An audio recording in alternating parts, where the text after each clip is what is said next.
Welcome to the GCN Tech Show. I'm Alex Payton. And I'm Dr. Oliver Bridgewood. Coming up this week, we've got an outrageous custom painted bike, some bling new shoes, and we've spotted a new bike at the UAE Tour. Plus, our main talking point this week, the true cost of ownership of a bike. How much does a bike cost per ride?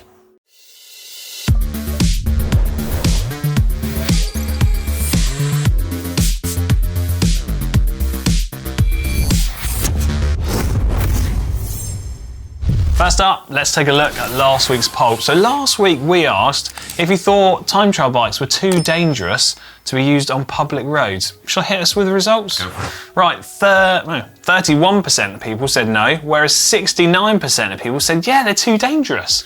Right, as a lot of you think time trial bikes are too dangerous for public roads.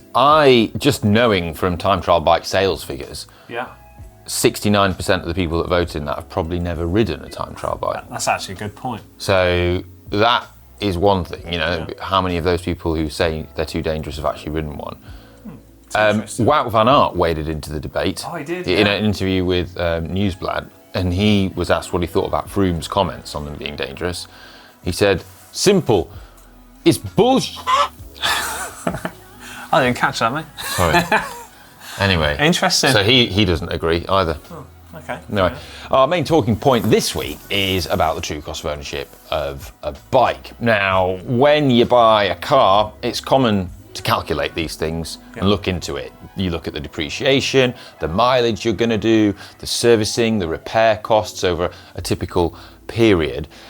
But it's not something we tend to do with bikes. No, but maybe we should, because by calculating this, we can work out the cost and the comparison from the ownership of a £500 bike versus the cost of ownership for a £2,000 one. Or even like a 10 grand one. Yeah, go all out.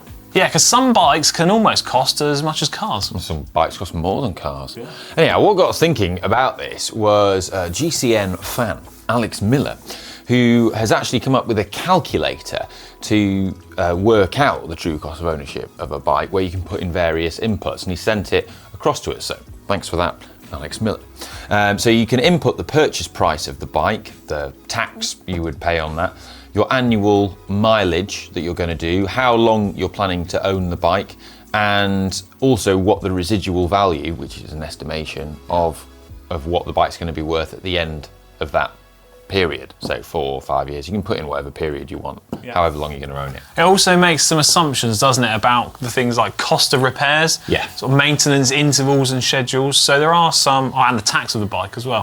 Did you mention that? Yeah. So things like tyres is put down as like you're putting premium tyres on your bike. They're about sort of £60 or euros upwards per tyre, of that sometimes, each. So that's like 120. But tyres generally last quite a long time. But you can calculate all that, put all that in, wear and tear, it's taken account of. And so, for example, there's if you do a calculation where you have a £2,000 or you could make it dollars bike, doesn't matter, with a carbon frame with, say 105. Group set of people. Yeah, you could expect that for that kind of sort of 2,000 price. If you own that for 5 years, covering 4,000 kilometres a year on that bike, it's going to cost you $4.99 a ride. Yeah, okay. Right? Yeah. That's quite interesting, isn't it? So it's interesting because then if you keep that same sort of calculation but change the purchase price of the bike to 6 grand, a 6 grand bike's 3 times the price. It's a lot more bike, but the calculation comes out as being just $6.99 per ride.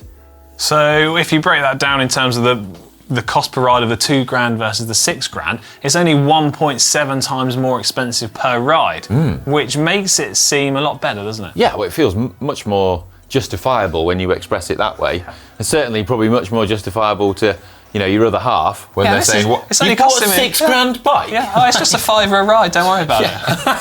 It's almost actually that's a good point because it almost makes it into the realms of the cost of mobile phone ownership as well. Well, yeah, when you consider what you pay a month on a typical mobile phone contract these days, it's probably less. But I mean, also when you think about gym membership, what you would pay for a typical gym membership per month. How many visits are you going to do? Again, I don't go to the gym. Well, yeah, but I mean, you can justify it as like, well, the bike is my gym membership. It breaks down to comparable costs of stuff that you would pay for in normal day-to-day life. Although, if you go into one of those fancy pants gyms, it's going to cost you a bit more, isn't it? Something else that we need to factor in is that the more you ride your bike, you're then of course going to have higher maintenance costs. And this calculator hasn't accounted for the costs of cleaning products.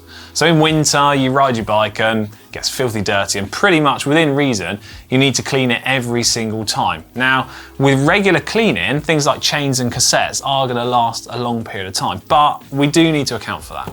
Yeah, I think the rate at which I go through cleaning products in winter, I go through a lot of degreaser riding my bike in winter. But yeah, I mean, you have a rough idea of what that's going to cost you, and you can probably apply that yourself. But I think something else that we need to factor in is the depreciation. Yes. Because the previous statement we made about the price assumes equal depreciation for a £2,000 bike and a £6,000 bike. They're quite different, aren't they? Yeah, whereas in our experience of having bikes and selling them, or like looking at used bikes online for sale, you see that the more expensive bikes tend to depreciate a lot more. Yeah, well, I guess if you looked at it in percentage terms, if you lost, I don't know, for argument's sake, 30% of the value, obviously for a really expensive bike, that's going to be a far larger chunk of money than a more reasonably priced bike. But even so, I think the more expensive bike, so you think at the end of 4 or 5 well? years, a £10,000 bike, you typically see them for sale for like £3,000. Yeah, that's a good point. So, if we then go, right, well, it's lost 60% of its value, and we apply the numbers again on that 6,000 that £6,000 bike, then you're looking at, well, it's coming out more like 10 pounds, euros or dollars a ride. Okay. So it's coming out as a bit more expensive than factoring in greater depreciation. Okay, yeah. If we reduce that residual value even more, it goes to like 12. So that's assuming that the bike will be worth less again. So if we say that £6,000 bike is only worth 1,500 at the end of 5 years, then that's 12 pounds, euros, or dollars ride. So it makes quite a difference, doesn't it? Yeah. So the depreciation is the big one, and I think it's interesting because it makes me think that there's maybe a sweet spot of what is the best. It's another way of looking at what's the best, like, bang for your buck bike price. Well, that's why we say it, 105 group set of people. I think it definitely is going to be 105, that level of componentry. I'll tell you what, I think we need to have a poll on this. I want to know what everyone at home has to say about it. Yeah, so the calculations we've made are based on 100 rides per year. Okay. So you can say that's roughly 2 a week. Yeah. Right? So then on that basis, would you have a £6,000 bike if you could own it for £20, euros or dollars a week for 5 years? I'd probably consider it, yeah. Yeah. Yeah. What about you? I mean, it could be even less if you put down a deposit or something. Yeah. Anyway, yeah, well, I think looking at it that way, that would be really interesting. Makes it seem very affordable. It does seem affordable. I'm intrigued to see what everyone has to say about this. Yeah. Let us know in the comments, and also don't forget to vote on the poll. We'll reveal the results next week. It's now time for Hot Tech, and first up this week, we've got an incredible custom painted bike from Aviv Maslin. Yeah, this is definitely a contender for one of the most incredible custom paint jobs we've ever seen. Certainly up there with the Athos we featured a few weeks back by Kosuke Masuda. That was all intricately painted by hand, beautiful Japanese art. This is different. So what he's done is taken actual butterfly wings and incorporated them underneath like a lacquer into the paint, and it's incredibly intricate, incredibly stunning. One thing we should point out is these butterflies weren't alive while they were being like sort of frozen in carbonite on this guy's frame. Nor were they killed just for this bike. No. They were butterflies that died of natural causes elsewhere and were then taken and used. In a very delicate process. Yeah, well, so this is something that we've seen in the past. It's not the first time we've seen it because, well, it's the most expensive bike ever sold at auction. Damien Hirst, that bike. The Damien Hirst bike, yes. The Trek, for the Lance Armstrong one, that had loads of butterflies in. Damien Hirst, obviously a famous Turner Prize winning artist that encases animals in various things, like his shark that's in formaldehyde at the Tate Modern. But he wouldn't reveal his secrets. No. So Aviv said he asked. Yeah. So he didn't get back to him far enough. Yeah. so Aviv had to work out the process for himself, which was very painstaking.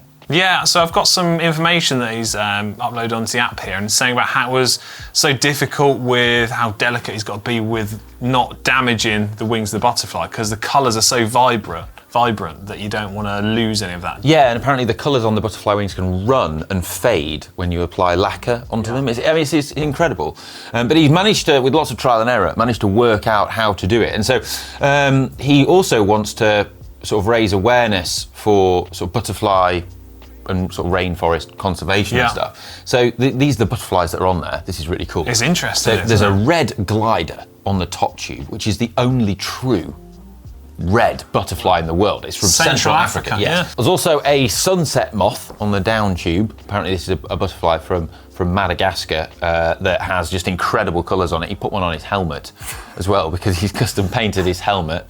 Don't know why that's funny, Alex. What are you, like 12? Anyway, and also an 89 butterfly on top of the seat stays. 89 butterfly. Bet you didn't a good butterfly fact this for you. Yeah, go on. They're from Peru. Oh. Do you know why they're called an 89 butterfly? I'm going to guess it has something to do with the number 89. It's got 89 markings on its wings. Boom. Okay, there you go. Fair. Wow. And they're all embedded underneath a clear coat as well. It's nice to like appreciate someone's like hard work they put into a bike like this. I've got to say I'm a big fan of it. Yeah, it's incredible artistry, incredible work. Thanks so much for sharing it with us. And if you want a feature on the GCN Tech Show, we'll keep putting all of your cool images on the app. If you're doing cool stuff, share it with us. Next up in Hot Tech, we have some new Shimano shoes. So Matthew van der Poel teased us with these with a video on his Instagram. And also, I think Jasper Philipson is using them, which we spotted on the UAE tour, available on GCN Plus. You were there on the ground as well. So if you was already a Hot Tech video from the UAE tour, check that out. But there's more stuff to come. So these look like a sort of, I don't know, maybe like the next generation of the RC902 S-Fire Shimano shoe, which is their current top of the range. But they're whiter. There's more white on them. They've got sort of a revised heel cut shape, it looks like, with some perforations that are different on the upper and then a textured pattern on the heel cut. Is it for minuscule sort of marginal aero gains? Who knows? Who knows? And there's sort of updated boa dials on them. They look very, very smart, I think, but there's not many details on them yet and no official wording on it, so I guess just watch this space, and when we find out, we'll let you know. And speaking of cool stuff at the UAE Tour, we also have spotted what would appear to be a new Merida time trial bike as used by the Bahrain Victorious team. They were using that in the time trial stage. So I think, is it the Merida Warp is their time trial bike, isn't it? Yeah, so this is, it would appear to be a new version of that. And some of the differences I've spotted, firstly, we've got a different seat post. So that has a sort of rubber section on the back because the main section of it is designed to allow the seat post to flex a little bit, help make the riders comfortable. And it's disc brake, of course, so it'll be the first time the team has switched across to disc brakes for their time trial bikes. That's quite a big thing, isn't it? It is a big change, though, I think the Ineos riders on their Beleeds using rim brakes, and then who's the other team that are just still using rim brakes on time trial bikes? Well, I don't know, you've caught me out. Yeah, well, it's most of the peloton are now using disc brakes in time trials. Yeah, so with the bikes moving across to disc brakes, I think what a lot of the manufacturers are working on is trying to integrate all these components to help make them as aero as possible. And it would appear that is like some of the changes on this new Merida Warp. So we've got things like different integrations with the calipers, the way that the hoses and that integrate in the frame, and also there looks to be a slightly revised section at the back of the chainstay, behind the chain set. So let's keep your eyes peeled for that. Other thing we should mention as well is our 100th documentary goes live on GCN Plus this week. Yeah. Which is Rafa, The Inside Story. It's presented by Simon Mottram, who's the founder of Rafa. So yeah, really cool. Interesting. I'm looking forward to checking that brand. Yeah. A lot younger company than I think a lot of people realise. I was going to ask you as well, have you seen the Alberto Contador one? The Legends? No, I've not seen that yet. So that's really cool. So in that, he's got an amazing, one of my bits I like, he's got an amazing cycling man cave that's filled with just so many bikes. It's probably the most amazing cycling cave you've ever seen, with just bikes and all his jerseys and kit. Oh, and that's everything cool. that he had I'd love there. to see that. But I'll tell you what, something that has occurred to me is I've had quite a few people speaking to me lately about GCN Plus, and they've gone, oh, yeah, I don't really have time to like watch everything and watch all the racing, and they're just a bit unsure. Yeah, but I mean, you don't have to. I mean, do you watch everything on Netflix when you have like yeah?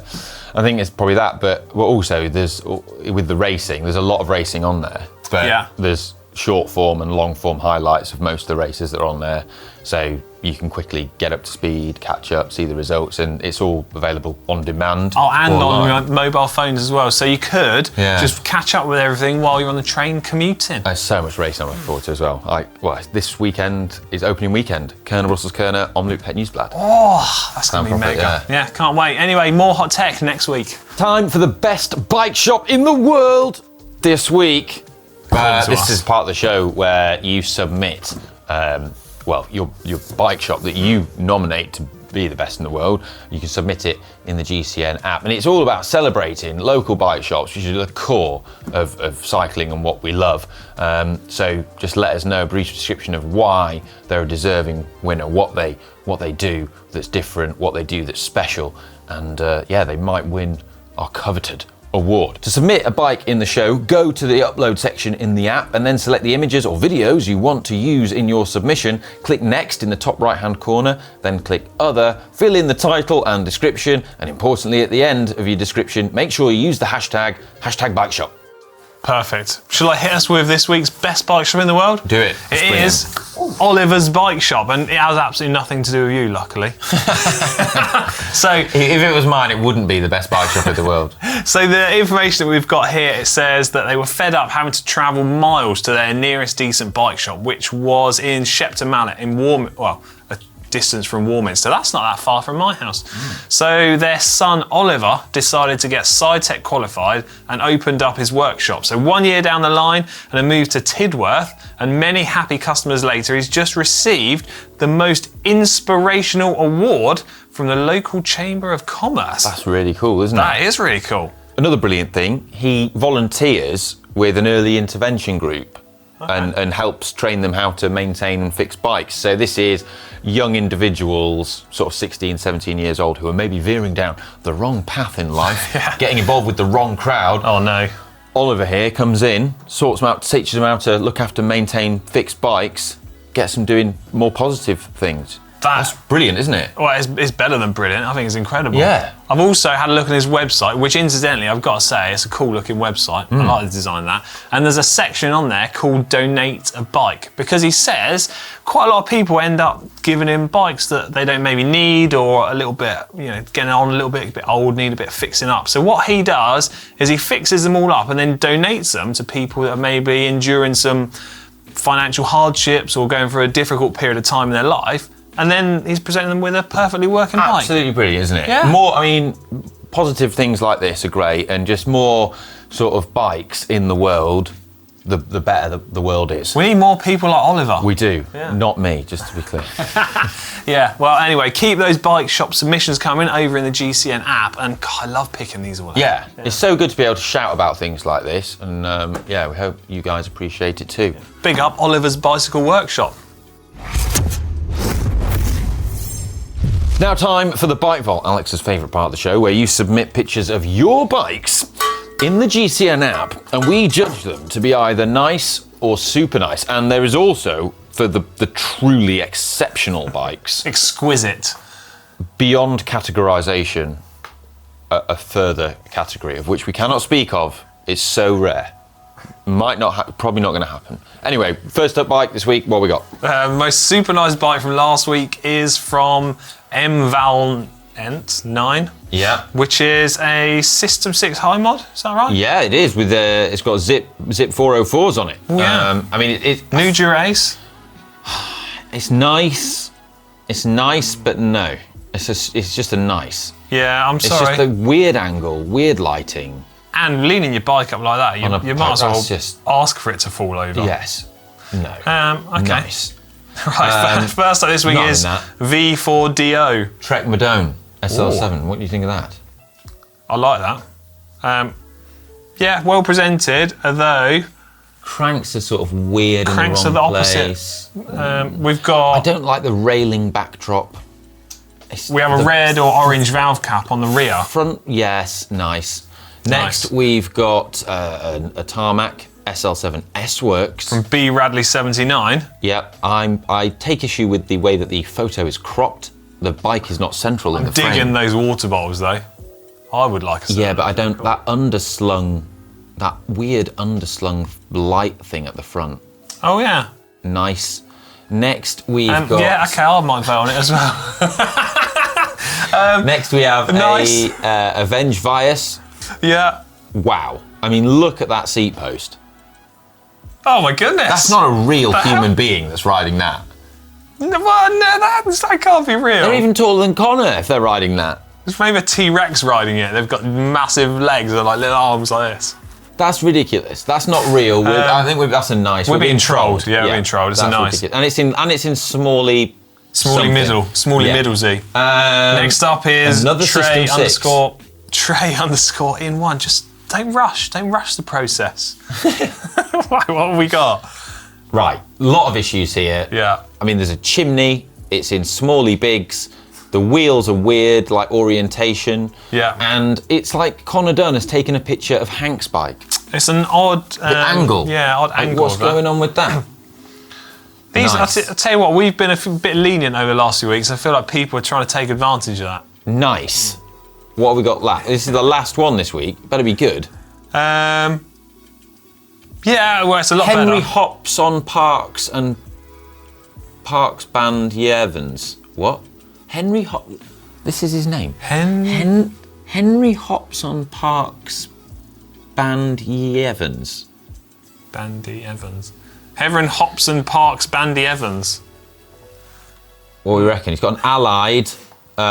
He's got a rather pink Allied. What is this thing? Cycle Works with GRX on it. It's a gravel bike. I can't say I've ever seen one of these. Very nice snowy forest behind. Yeah. I mean that. I like that. Hang on. Look at that. It's in like a 34, 36 gear. Yes. Can't have that. We can't have that. No chance.